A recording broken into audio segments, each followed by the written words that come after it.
Hello everyone, thank you all for joining us today for our Assessing Vendor Risk, a Deeper Dive webinar. My name is Jessie Redmond and I will be your host. On your screen, you should see multiple widgets that you can use, including Ask Questions, Media Player, Slides, Related Content, Speaker Bio, Request Demo, and Help. If you're unfamiliar with our webinars, all the widget boxes are resizable and movable, so feel free to move them around to maximize your screen space.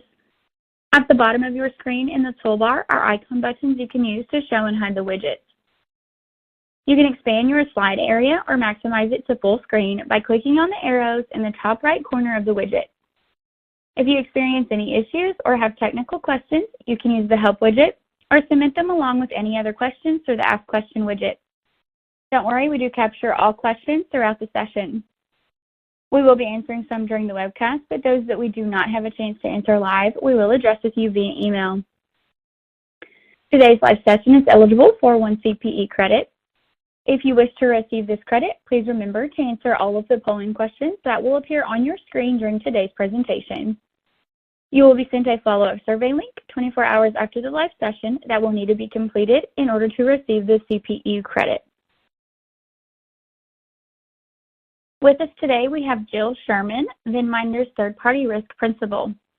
She will discuss how to complete a vendor risk assessment review from start to finish. You'll see a link to a copy of today's slide deck, a link to our website, a link to our samples library, links to our How to Review a Third-Party Risk with Vendor Risk Assessments ebook, our Inherent Vendor Risk Sample Questions and Next Steps ebook, and our How to Do a Vendor Risk Assessment infographic, as well as a link to our library of additional resources, all within the Related Content widget. With all that being said, I'd like to hand it over to Jill. Jill, the floor is yours. Well, this session agenda consists of 5 parts. Number 1, we're going to discuss the main categories of inherent risk. We're going to move on with Section 2, Common Types of Inherent Risk. Continuing on, Section 3, How to Perform an Inherent Vendor Risk Assessment. Further, Section 4, Determining Residual Risk and the Risk Handling Techniques. And finally, Section 5, Ways to Mitigate Inherent Risk. The main categories of inherent risk include strategic risk, reputation risk, operational risk, cyber or information security risk, financial risk, regulatory or compliance risk, and some additional risks to consider include ESG, which stands for environmental, social, and governance risk, geopolitical risk, concentration risk, transactional risk, and business continuity risk. Inherent risk example questions. This is a great reference. On the left-hand side, you will see 8 classifications of inherent risk, ranging from strategic risk all the way through cybersecurity. And all of these classifications are aligned with questions that will help you understand if these types of inherent risks are present in your vendor relationship, and it's a great reference tool. The first type of inherent risk, which we're going to dive into, is strategic risk. This is when a new product fails or catastrophically or becomes obsolete due to a competitor's innovation. It's when a major acquisition fails or does not deliver the expected benefit. It also happens when a customer or supplier gains massive market share and then has an inordinate ability to set prices. It also happens when a recession or a regulatory change affects the demand or profitability of a product or service. And lastly, it also happens when a change management initiative fails or faces resistance from employees or stakeholders. Second type of inherent risk we're going to discuss is reputation risk. The most common reputation risk examples that affect businesses range from exterior threats to internal blind spots. Whether a hacker is stealing your customers' sensitive data, or a CEO is embroiled in a public scandal, or anything in between, reputational risks are anything that could potentially damage your business's reputation. Let's talk about operational risk. Operational risk has 5 categories: people risk, process risk, systems risk, external events risk, and legal and compliance risk. The 4th type of inherent risk we're discussing now is cyber or information security risk. It consists of ransomware, data leaks, phishing, malware, insider threats, and cyber attacks. The 6th type of inherent risk we're going to discuss is financial risk. It includes credit risk, funding liquidity risk, asset-backed risk, also known as ABS, and foreign investment risk. You can see the definitions on this slide. Let's discuss more types of financial risk. On this slide, we're going to talk about profitability risk and economic risk. Profitability risk involves a risk management tool that focuses on understanding concentrations within the income statement and assessing the risk associated with those concentrations from net. This makes no sense. The 6th type of inherent risk we're going to discuss is called regulatory, or sometimes it's also called compliance risk. It refers to the risk that a change to the laws or regulations will hurt a business or investment by affecting that business, sector, or market. It also includes increase the costs of running a business, for example, costs to achieve compliance. It changes the competitive landscape, for example, perhaps invalidating your business model. It can make your business practices illegal, for example, a new law changing rules on marketing.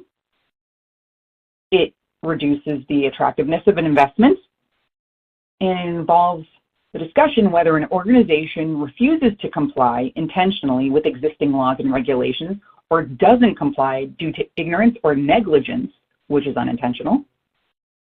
And they'll be subject to violating regulatory or compliance risk for their organization and will bear the cost of remediation, including negative publicity. So regulatory and compliance risk is pretty loaded. Please note, third-party risk is any risk brought onto an organization by external parties in its ecosystem or supply chain. Such parties may include vendors, suppliers, partners, contractors, or service providers who have access to internal company or customer data, systems, processes, or other privileged information. Some additional risks to consider include ESG. You've probably heard it in the news, and it stands for environmental, social, and governance risk. It involves climate change and extreme weather events, deforestation and loss of biodiversity, water scarcity and pollution, waste generation and disposal, cyber attacks and data breaches, human trafficking or modern slavery, and also poor labor practices. Another type of risk to consider involves geopolitical risk. For example, the Russia-Ukraine conflict. Also, strenuous relationships among countries across the globe. Internet restrictions. Competing interests across Europe. Expropriation. Governments can confiscate assets, nationalize property, breach contracts, impose embargoes, or prohibit trade with specific countries. Concentration risk is another type of inherent risk. Don't be put off by the slide. There's a lot of information here, but I'll give you a high-level number of examples to look for when you're trying to determine if concentration risk is involved. For instance, when you have a single vendor reliance on one particular vendor for supporting all deposit and loan core processing, trust, digital banking, commercial lending, that's concentration risk. Another type of concentration risk is when you have geographic concentration of your high-risk or critical vendors, where there are things that can arise as a result of being in that region, like geopolitical issues, weather disruption, or civil unrest. Another example in concentration risk is fourth party concentration risk, which results from using multiple vendors' inventory who all outsource services and production to the same fourth party. And finally, credit concentration risk occurs when loans are susceptible to a specific sector of the economy or business group that has slowed down, and that's particularly risky for banks and financial institutions. Here are 5 ways in which transaction risk is triggered. When you have foreign exchange risk, commodity risk, interest rate risk, time risk, and counterparty risk. These are all described on slide 14. After discussing all the types of inherent risk that can possibly be involved in a vendor relationship, we're going to now look at steps of a vendor risk assessment. Step 1, determine criticality. Step 2 is determine the inherent risk. Step 3, decide how to handle that risk. Step 4 is collect vendor due diligence. Step 5 is assess vendor information. Step 6 is establish internal controls as needed. And step 7 is determine residual risk. Understanding criticality is of paramount importance. Criticality is not a risk rating. It's a way to classify those vendor engagements that pose the greatest threats to your operations if there's a vendor failure. Simply, it means if a vendor fails, you're likely to fail too, or at least you could possibly have a catastrophic business event. Now, not every vendor is critical, but it's easy to fall into that trap and think that they are. You have to be objective when making this type of determination. So there's 3 questions that are listed here really to make that easy for you. The 3 questions we often see to determine criticality include, would the sudden loss of this vendor cause significant disruption to your organization? Would that disruption impact our customers? And if the time for the vendor to recover operations exceeded 24 hours, would there be a negative impact to your organization? Now, those questions work really well in most cases. Depending on your organization, you may also consider, are significant financial investments, resources, and time required to implement the third-party relationship and manage the risk? Would there be a material impact to the organization's operations or resources to engage an alternate third party? What if the outsourced activity had to be brought in-house? Do you have resources to do that? And could the third-party vendor failure negatively impact your reputation and brand? Inherent risk versus residual risk. Well, first let's start, what is risk? Let's start there. Risk is exposing someone or something of value to harm, danger, or loss. When talking about the vendor risk assessment process, there are 2 types of risk to be considered. Inherent risk is the risk that exists just because of the type of service, because of the access to data. Inherent risk exists before anyone can do anything to diminish that risk. It's natural. It exists as a result of the product or service in the relationship. It is measured as high, medium, and low, or some other variations of those labels. Residual risk, on the other hand, is what remains after you've done something about it. For example, after you've applied controls. Residual risk will never be higher than inherent risk. It can be the same, but it can never be higher. And hopefully you have solid controls that allow you to lower the risk. That's the goal of this process. Getting from inherent risk to residual vendor risk. So thus far, we've really discussed a lot of inherent risk and inherent risk ratings.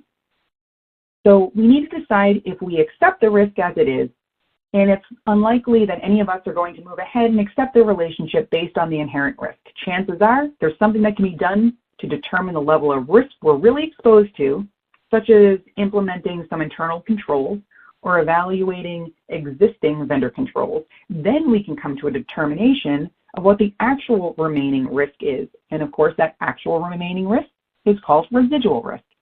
Here's how it works. First, you have to identify the risks. Then you need to mitigate the risks that you find unacceptable. In other words, you have to treat the risks. Once you've treated the risks, the leftover risk or the residual risk rating is established. Your organization needs to know and decide if the planned treatment is enough or not. You won't completely eliminate all risks. It's simply not possible. So some risks will remain, and that's what a risk appetite stands for. Another way to think about it is this.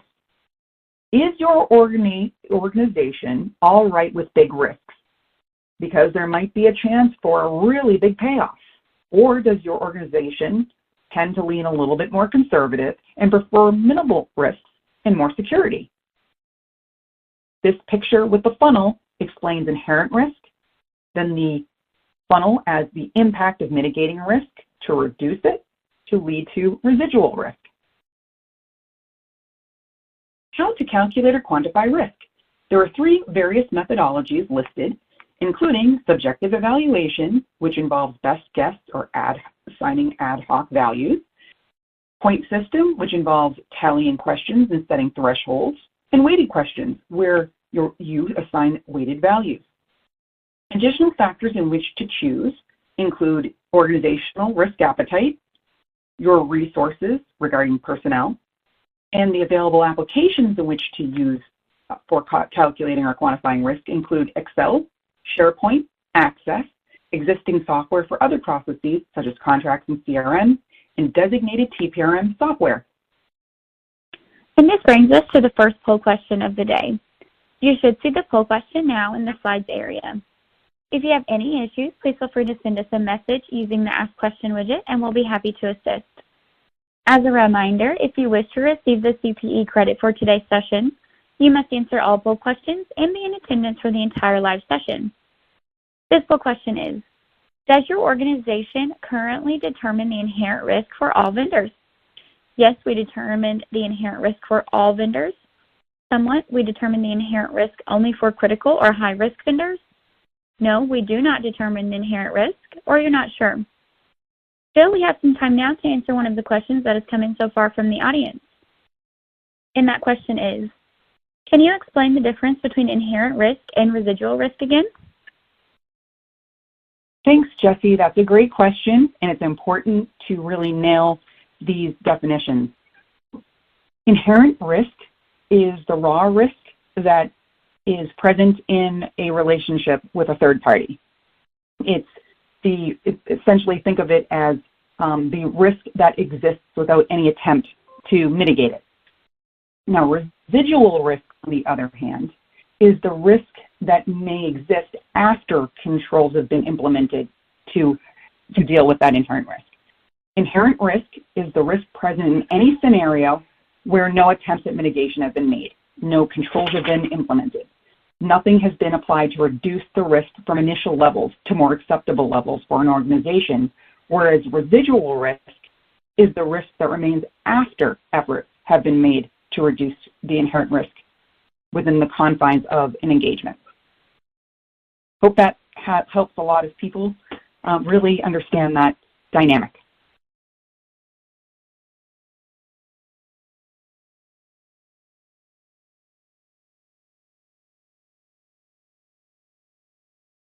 Thanks, everyone, for answering that poll question. Here are those results. By the way, you may have noticed reactions such as a thumbs up or heart coming across the screen. If you find this feature distracting, you can turn it off by clicking the 4 arrows in the top right-hand corner of the slides widget, which will expand the slides to full screen and no longer show the reaction. Before we move on, as a reminder, in the related content widget, you'll find our inherent vendor risk sample questions and next steps ebook. We've been covering inherent risk examples, and I want to point out this handy resource for you to reference. With that, Jill, back to you. Different ways to handle vendor risk, internal versus external. Mitigating risk is a shared responsibility between you and your vendor. Internally, you want to consider the contract terms, look at ways to decrease risk, such as modifying certain internal processes, like adding approvals, decreasing information, adding checks and balances. You may also want to consider the strength of your logical controls associated with sharing data and integrating technology products. For example, access management, encryption, and secure data transfer. The biggest contributor to risk, of course, is people. It's the human element. Now, good training is always important in terms of risk avoidance, both internally and externally. Now, your vendors, in contrast, have the responsibility to help you understand what they do to protect your organization. This means you'll want to review their documentation for determining the adequacy and strength of their internal controls, and you'll want to receive documentation annually or on some appropriate routine to be sure that they have the appropriate insurance in place, and also make sure that they perform background checks on their employees and have good training processes in place. They also deal with the human element.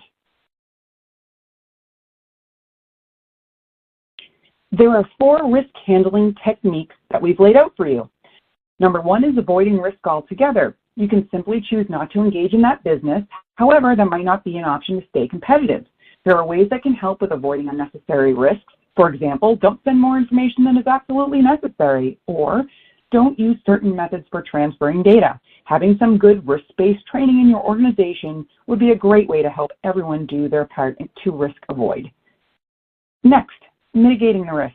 This is what we talk about most often with vendor risk assessments. This is where conducting due diligence comes into the picture because you need to validate vendor controls that are in place that help reduce the risk. It also might be where you need to implement some processes or controls. Next, transferring the risk. Having appropriate levels of insurance in place is one way to transfer the risk. By utilizing this method, you are relying on the insurance to cover you should anything occur. You can also use specific contractual terms that will hold you harmless.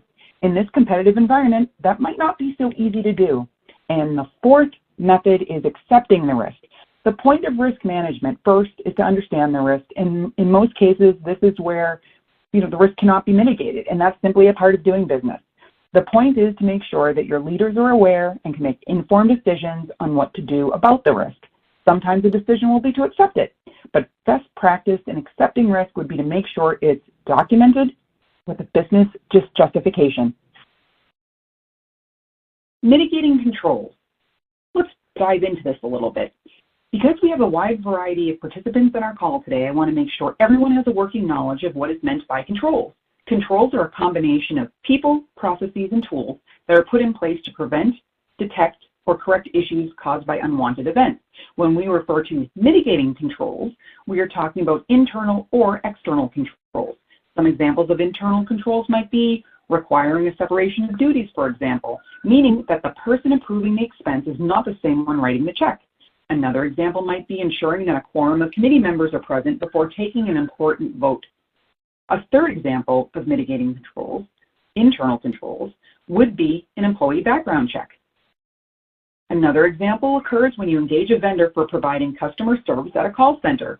One of the risks in this activity is customer dissatisfaction. Ensuring that customer service agents are well trained in both issue remediation and appropriate messaging are controls you should employ to address the risk of customer dissatisfaction.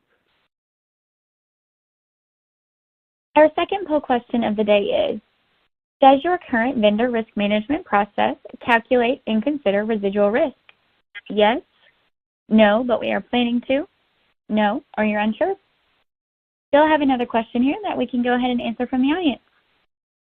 And that question is, do we need to be answering all inherent risk questions for all of our vendors, or should this be taken on a by vendor basis?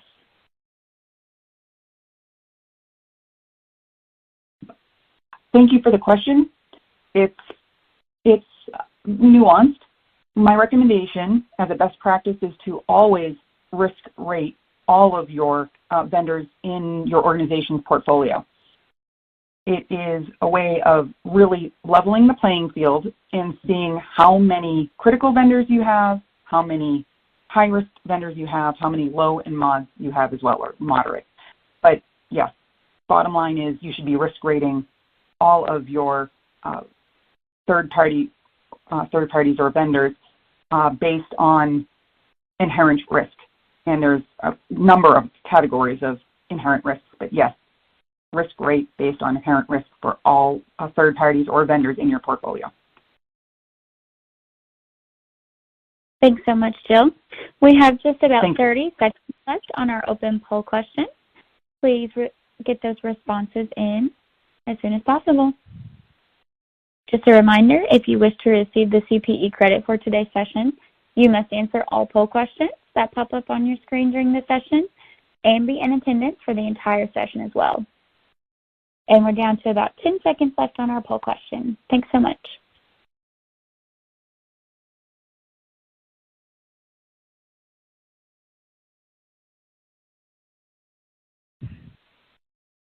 Okay, here are those results.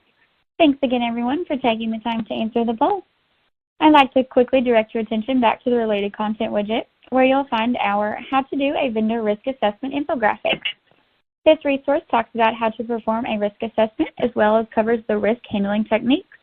It's a good resource, especially if you're looking for something quick to reference that breaks down the steps. Okay, Jill, let's continue with the presentation. Let's mitigate the inherent risks. You'll see a key on the right side of the page. You'll see a yellow triangle with a yellow exclamation point. This denotes that there is inherent risk, also has business impact, and should perhaps be considered in a business impact analysis, a BIA, and in a criticality assessment. Second, you will also see what looks like a pink scale. This signifies that individual inherent risk question ratings may be significant enough to impact the overall risk rating as high risk. In other words, it may prevail over all the others. Inherent risk reduction, focusing on strategic risk. The first inherent risk we need to deal with is strategic risk. This is such a broad word that could refer to a wide array of possibilities that may even bleed into other risk categories, but the thing to focus on here specifically is your corporate strategy and vision. You should be asking yourself, does a particular vendor, product, or service fit within your corporate strategy and vision? Is your organization looking to embark on new territory and blazing new trails? Now, due diligence recommendations involve making sure the strategic risk is approved and accepted by the highest level of your organization's leadership. You have to make sure that the appropriate levels of insurance are in place. You should be looking at the SLAs and making sure that the performance that you're obtaining from the vendor match the SLAs that are quoted in the contract. Now, be aware of the vendor's reputation by staying in frequent contact with the vendor, having those open lines of communication, and also searching for any negative news on them, potentially monitoring them with an inexpensive monitoring service that's looking for things like complaints and judgment and reputational hits. Inherent risk reduction regarding reputation. Let's focus on risk to your organization's reputation. Take note that if a vendor directly interacts with your clients or customers, then that vendor should probably be considered inherently high risk overall.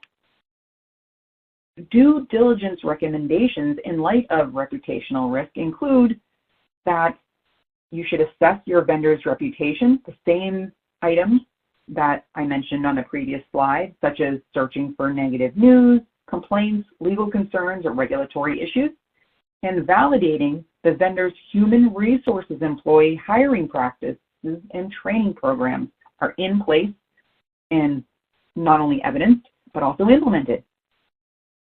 If there's direct interaction with your customers, you might want to dig a little bit deeper. This is the first prevailing risk that we've discussed. Remember, this is where the score of this question would prevail regardless of all other questions. You need to ensure the vendor has sufficient compliance and performance monitoring practices, including managing issues. Make sure to review the vendor's privacy policy and other related data privacy security practices. You should ensure any necessary procedures are in place, ideally memorialized by established SLAs and solid documentation around those procedures.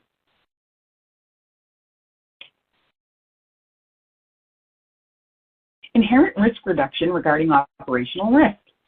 Two questions you should ask yourself include, does the vendor have access to PII or NPI?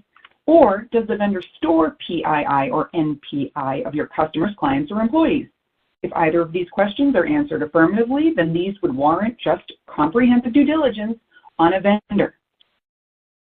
Those are the risks. Let's talk about due diligence recommendations.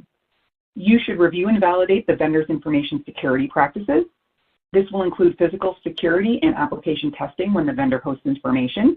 You should strengthen your position by including minimum security requirements, data protection provisions, and data retention and destruction parameters within the contract. You should review your vendor's third-party risk management practices, as it's very likely they are using vendors to support you and your data. You should review your vendor's privacy policy and associated practices. You should validate your vendor's human resources, employee hiring practices, and training programs. If a vendor your organization engages with only posits a risk where they are permitted access to your premises in order to clean or to perform ongoing maintenance, for example, then you might be satisfied with only the last two recommendations listed above, including reviewing their privacy policies and reviewing their related human resources policies and practices. Inherent risk reduction regarding transactional risk. Transactional risk involves vendors who process transactions on your organization's behalf, which might also be vendors for whom you should consider making high risk by default because they process transactions, so they essentially have access to sensitive information. Due diligence recommendations include all of the due diligence required for a vendor that hosts sensitive information, as well as validating your vendor's PCI DSS certification as applicable, review vendors' compliance practices, performance monitoring, complaint and issue management, and requesting vendor disclosed litigation history regarding the last 4 years, such as judgments and any material current or pending litigation. Inherent risk reduction regarding compliance risk. Compliance risk. As we can see here, there's a yellow triangle with an exclamation on the inside of the triangle. Here, just remember that some questions and answers may indicate that we have a bigger reliance on a particular vendor. For that reason, this should be considered when determining criticality, which we discussed earlier, regarding a vendor engagement, and all things that impact your organization's business. In the example that's on this slide, if this vendor is needed to maintain regulatory compliance, then it has an overall business impact versus simply posing a compliance risk to the organization. For due diligence recommendations, as listed here, review the vendor's business continuity and disaster recovery controls. Also, review the vendor's performance monitoring, complaint and issue management practices, as well as review the vendor's information security, governance, privacy, and compliance controls as applicable. If they are a regulated service or industry, it would be prudent to validate that they have the internal know-how to maintain compliance with their own regulations. That's often employing subject matter experts or SMEs. Reviewing their information security, privacy, and compliance governance documentation is one way of accomplishing all of this. Inherent risk reduction regarding financial risk. This is where a vendor supports a significant revenue stream for our organization, and we should consider operational reliance or business impact. The due diligence recommendations include assessing the vendor's financial health, making sure that the product or service is reviewed and approved by the appropriate internal stakeholders, committees, or executive leadership, making sure to establish an exit strategy and have a replacement vendor, and also reviewing the vendor's business continuity and disaster recovery controls.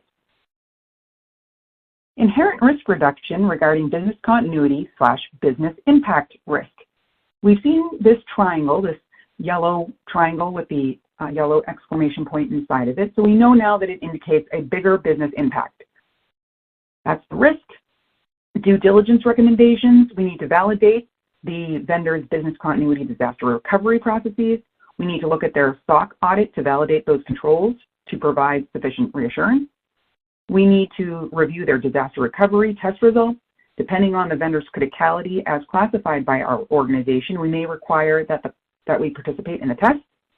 For critical vendors, we want to put an exit strategy in place that may include vetting a standby replacement vendor or resources and keep that refreshed annually. We need to collaborate with whomever is in charge conducting the business impact analysis for your organization and verify that the proper SLAs are in place in the contract, that they are monitored and reviewed by the organization, and that the vendor meets expectations. Inherent risk reduction regarding cybersecurity risk. There are many ways a vendor can pose cybersecurity risk to your organization. For instance, your organization may have some integration to a product, and a vendor may have access to portions into your network, or may have SSO, also known as single sign-on, into a product. Due diligence regarding the recommendations here would be for vendors that pose some sort of cyber risk. Here are some options. Be sure that the product or service is reviewed and approved by the appropriate internal stakeholders, committees, and/or executive leadership. In this case, you particularly want your IT, security, and network personnel to be involved regarding the approval and monitoring process. Make sure to validate the vendor's human resources, employee hiring practices, and training programs. Assess your vendor's reputation. The same items mentioned previously regarding negative news, complaints, legal concerns, or regulatory issues. And make sure to review the vendor's information security, privacy and performance monitoring, and compliance controls as applicable. If you can, add additional risk monitoring and alert services to help you keep watch over the vendor. Inherent risk reduction regarding country, also known as geopolitical risk. This demonstrates ways a vendor could pose country or geopolitical risk, which it does not refer to whether or not the services are international. On the other hand, country risk does involve when a vendor is governed by foreign regulations. If a vendor hosts your data overseas or generally, if there are geopolitical concerns for any number of reasons, such as a war or strained relations, here are some things you can do. The due diligence recommendations for this particular risk involve reviewing pertinent documentation as you would with a domestic vendor, request and review SOC reports, business continuity and disaster recovery plans, cybersecurity policies, local hiring practices, and background check policies. Request disclosure of any civil, criminal, and regulatory matters to identify a history of issues that may present risk factors. Anti-corruption knowledge and compliance information should be obtained, including questions about knowledge of laws and the vendor's compliance regime and training efforts. Request the vendor's policy or statement related to their human and workers' rights practices, including modern slavery, trafficking, recruiting, and payment of workers. Request any policies or statements related to environmental or sustainability practices with metrics and reporting if available, also known as ESG, which we discussed earlier, and conduct a PEP scan, which is politically exposed persons. Inherent risk reduction regarding concentration risk. The last inherent risk category that we will review today is called concentration risk. This is risk related to a concentration in something, whereby the vendor's services are located or hosted in a single location where you have significant dependence on one vendor. The majority of your products or services are tied to that one vendor, for instance, and a significant investment is tied to the vendor. One that doesn't present itself as conspicuously is one where you have a fourth-party concentration, fourth-party meaning subcontractors. Since these fourth-party vendors are chosen by your vendors, you do not necessarily own this risk. Your vendors may have engaged with the fourth parties who present this risk without an awareness of which risk has occurred without your knowledge. So, due diligence recommendations, much of the same with which we've done on many of the other risks that we've discussed. You'll want to review the business continuity plan, the disaster recovery plan. You want to assess the financial health of the vendor, certainly have an exit strategy in place, and if the fourth party is part of the concentration risk, you'll want to review the vendor's third-party risk management program and practices to ensure that the vendor that you work with is doing their ongoing monitoring on this fourth-party subcontractor. Understanding residual vendor risk. We have covered a lot of ground thus far. Now we are at a point where we can discuss residual risk. Let's look at the visual. We have inherent risks that must be addressed with validated controls. In this example, the inherent risks presented are considered high risk. The vendor has a 24/7 operation, access to PII, and is processing payments. They are also required to be licensed in the states where they do business. Here's how it works. First, you have to identify the risks. Then you need to mitigate the risks you find unacceptable.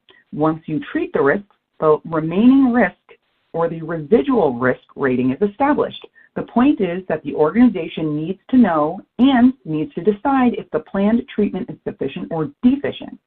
Note that you won't completely eliminate all risks because it's simply not possible. Therefore, some risks will remain at a certain level, which is called an organization's risk appetite. To illustrate, if your organization is okay with big risk, then perhaps it's because the relationship may offer a big payoff. On the other hand, your organization may prefer minimal risk and opt for more security. It's completely dependent on your organization's risk appetite. Understanding residual vendor risk continued. Now we can look at the controls that counterbalance or treat some of those risks. First, the vendor is PCI certified, so they may meet the requirements to accept payments. They are also fully licensed and have a satisfactory SOC report. The residual risk is lower than the inherent risk. You can see that in the visual. Let me be clear on something here. Residual risk is not a risk rating. It's a measure of effective control. Why is it even important? The purpose of residual risk is to find out whether the planned treatment is sufficient. The question becomes, how do you know what is sufficient? Your organization must identify the level of risk it's dealing with and determine if more or different controls are necessary to stay within the acceptable risk limit. This is where the concept of acceptable level of risks come into play. It is nothing beyond deciding how much risk appetite your organization has. In other words, whether the management of your organization thinks it's acceptable for a company to operate in a high-risk environment where it's much more likely that something will occur, or whether your organization's management wants a high level of security involved, which would entail a lower level of risk. So use your residual risk score wisely, and remember that your residual risk score is a tool to help the organization decide if the vendor engagement is within your organization's risk tolerance. Don't use your residual risk rating for setting your monitoring schedule. That becomes an audit or exam finding waiting to happen. A few final notes on residual risk and how it should be used. How confident are you in the vendor's controls? The residual risk rating should be an indication of that. The residual risk is not used and should never be used to determine the level of due diligence or ongoing monitoring, which is included in risk reviews. Inherent risk will always be present. Remember that. Here's a great example. A bad driver may be safer in a car with airbags, but the airbags don't improve the driver's ability. Remember, the airbags are controlled, and the remaining risk, the driver's abilities, is residual risk.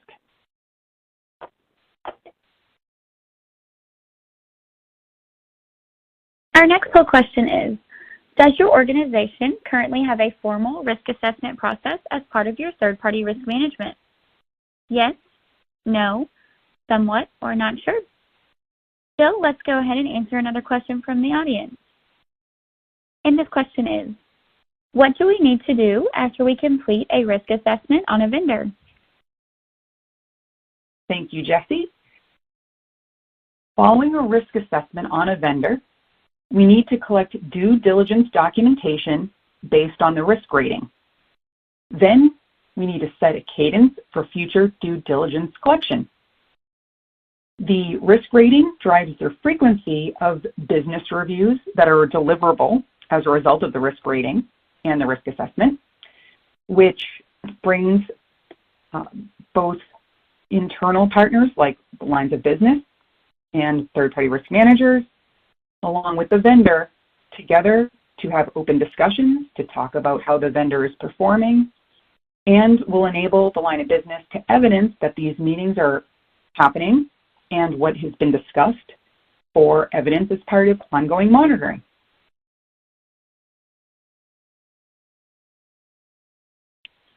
Thanks, Jill. Please go ahead and get your responses in. We will be closing this poll in just about 30 seconds. Just a reminder, if you have any issues submitting your poll answers, please feel free to send us a message via the Ask Question widget, and we'll be happy to assist. We've got just about 20 seconds left on our open poll question, so please submit your answers quickly. Thank you.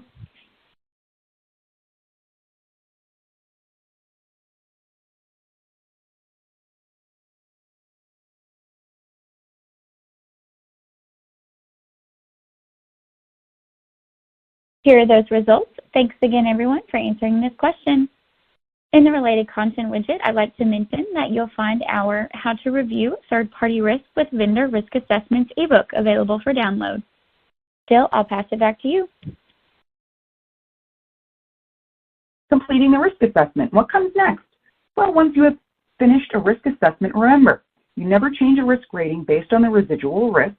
All third-party risk management activities are always based on inherent risk.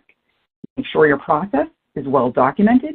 Keep track of the process as well as your documented results in case you need to leverage them later, as you will need the process and results for historical reference. Make sure you communicate such results to the appropriate product owners or stakeholders, anyone that needs to know about what you found in your assessment. This could be business continuity, project management, or implementation teams. It also may involve a random vice president that will be using the service a lot. But all of these people should be in the loop regarding results and make sure to save them as evidence. Communication is paramount. Schedule your reassessments or follow-ups. When should you circle back and see if anything has changed in the relationship? Well, if it's inherently high risk or critical engagement, then a periodic assessment should be conducted on at least an annual basis. For vendors that pose less inherent risk, say moderates or lows, it's okay to circle back less often, such as 2 years for moderate risk and then 3, possibly even 3 to 5 years for low risk engagements if the cadence meets your organization's risk appetite. Remember to always base your periodic review schedule on your inherent risk, not your residual risk score. Schedule ongoing monitoring. Well, address any unresolved issues or control weaknesses that require remediation. Be sure that the relationship is appropriately monitored throughout the term of the contract. Monitoring may include SLA tracking, subscribing to third-party monitoring tools, circling back to reassess this vendor on a periodic basis, and a good standard for the frequency of periodic risk assessments would be inherently high risk or critical, annual basis, inherently moderate risk, every 18 months to 2 years, inherently low risk, every 3 to 5 years. Key takeaways. What are some best practices for vendor risk assessment? Standardize your risk assessment process. Formalize methodology in your policy. Keep a good record of all risk assessment dates and results. This is more than just tracking your risk metrics. It requires keeping track of risk assessment milestones. It's beneficial. If a vendor takes a while, then make sure you keep that and record that in your record. There's a reason for tracking 2 timelines with escalation in place. If a vendor doesn't answer in a certain amount of time, then let your manager know and copy the product owner. After another couple of weeks, inform the vendor's bosses. After a month or 2, let the vendor know that you'll have to record your assessment with what you've compiled, and it will be reported to some big important people. Sometimes a last straw email really helps motivate the vendor, especially if you have detail like, for instance, since due to the vendor's high risk rating, it will be reported to the board. Thanks so much, Jill. Before we dive into more questions and answers, I'd like to thank everyone for attending. I would also like to thank Jill for her time in sharing some important information. On your screen now, you will see our upcoming webinars. On August 1st, our Interagency Guidance on Third-Party Relationships Risk Management, what it means for your third-party risk management program webinar. And on August 8th, our ESG is Coming is your third-party risk management program ready webinar. We hope you'll be able to join us for those sessions. A link to register for those is in your copy of today's presentation slides. Let's now go ahead and answer some more questions that have come in during this session. Okay, Jill, the next question is, how do you determine criticality for your third-party population? Criticality is a classification that consists of 3 questions. So this is how to approach the determining criticality for your third-party population. Would a sudden loss of this vendor cause material disruption to your organization? Would that disruption impact your customers? Would the time to recover normal operations be greater than 1 business day or 24 hours? Remember, criticality is a classification. It's separate from risk ratings, which typically range from high, moderate, and low. But this is a foundational concept, and I appreciate you asking and giving me the opportunity to explain this. Great, thanks. Our next question, what is a mitigating control, and can you explain in more detail, please? Sure thing. This is definitely a definition that we want to cement in our minds because we use it as a foundation for discussing inherent risk and residual risk. Inherent risk is the risk that is raw, meaning it's untreated with control. It's posed by engaging with a vendor. Residual risk, in contrast, remains after the implementation of mitigating controls. Mitigating controls are intended to reduce the impact of risk. It will not eliminate it, however. So I'll give you an illustration of this concept. A car's airbags do not prevent an accident from occurring, but airbags do serve to reduce the injuries or damages from a car accident. It doesn't improve the driver's judgment or the road conditions, but does buffer the worst of the injuries from occurring. That is a control which reduces the inherent risk. And as you can see from the example, the airbag is a mitigating control. I hope that illustration helps some. Thank you for the question. Great. Our next question, what is an organization's risk appetite? Great question. An organization's risk appetite is the amount of risk an organization is willing to accept for meeting its strategic goals and objectives. So the risk appetite is predicated both on quantitative and qualitative measurements. It's the action of balancing whether the benefits of a product or service from a particular vendor outweigh the risks of that product or service from a particular vendor. Now, know that every organization has a vendor risk appetite regardless if it's documented. The board of directors or management typically makes this decision. Hope that helps. Great. Next question. We are a small organization and don't have a risk assessment or due diligence process. Where should we start? Okay, this involves a series of steps, so bear with me. First, I would recommend determining each vendor's inherent risk and criticality. Each vendor should have its own inherent risk ratings from low, moderate to high and be deemed critical or non-critical. Again, that's a classification, not a rating. That risk rating will help you determine the amount and frequency of due diligence you need to perform with each vendor. Then, I would recommend validating the vendor's legitimacy, meaning they are who they say they are and they're good standing, and request baseline information. That can be the Better Business Bureau, for instance, doing background checks. Definitely check for negative news that might be linked to the vendor. Compile standard company information for every vendor, regardless of risk level or type, such as the address, articles of incorporation, and tax ID. Also, make sure the vendor completes a risk questionnaire, asking specific questions about the vendor's risk management practices and controls, and obtaining detailed information for consideration during due diligence.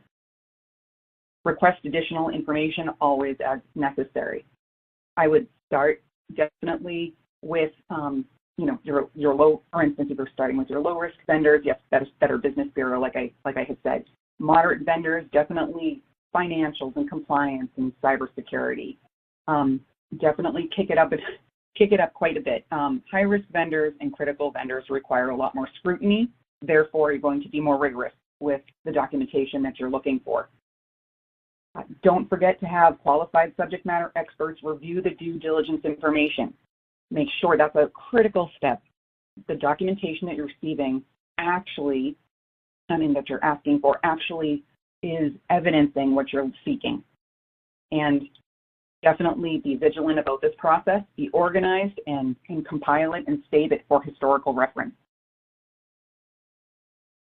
Thank you. Wonderful. Our next question. How often should we be completing risk assessments on our vendors? What is a good standard?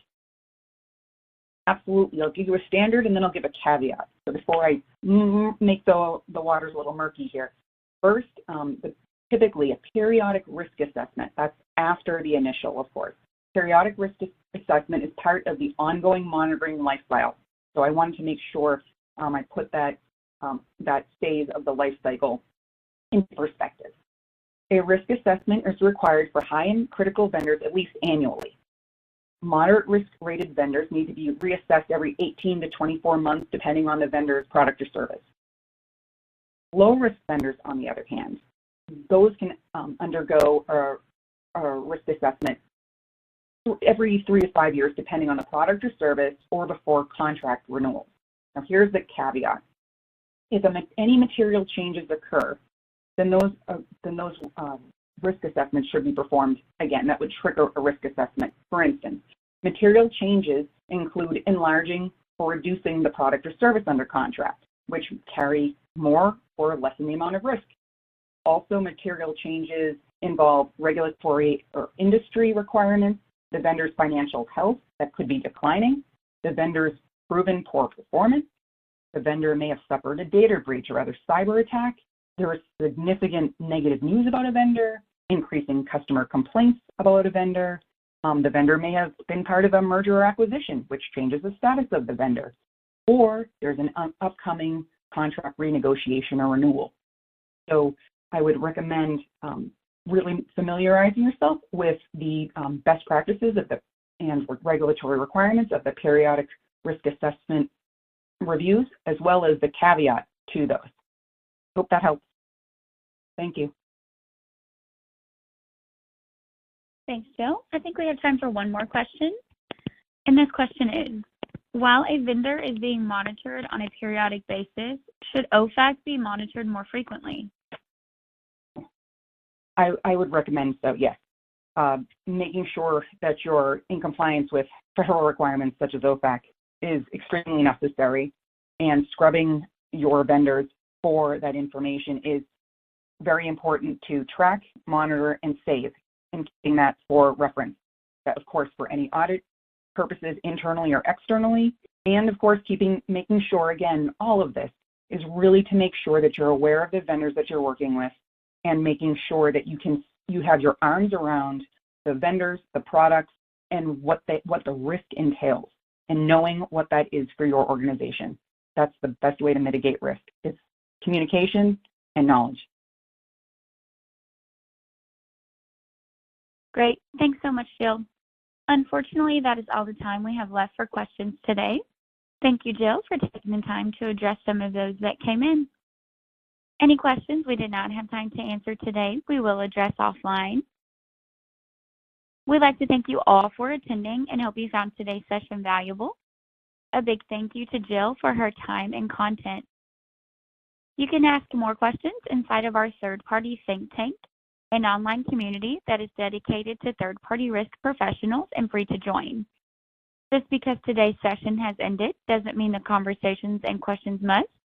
Post your questions at thirdpartythinktank.com and see what your peers have to say.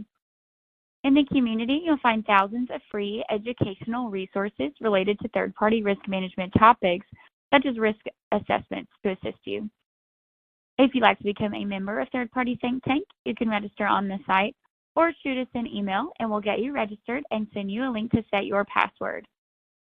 We did record today's session, and that recording link will be provided to you in a follow-up email that you will receive tomorrow afternoon. Also in that follow-up email will be the survey link for you to request the CPE credit. On behalf of VenMinder, it has been a pleasure. Thank you and have a great rest of your day.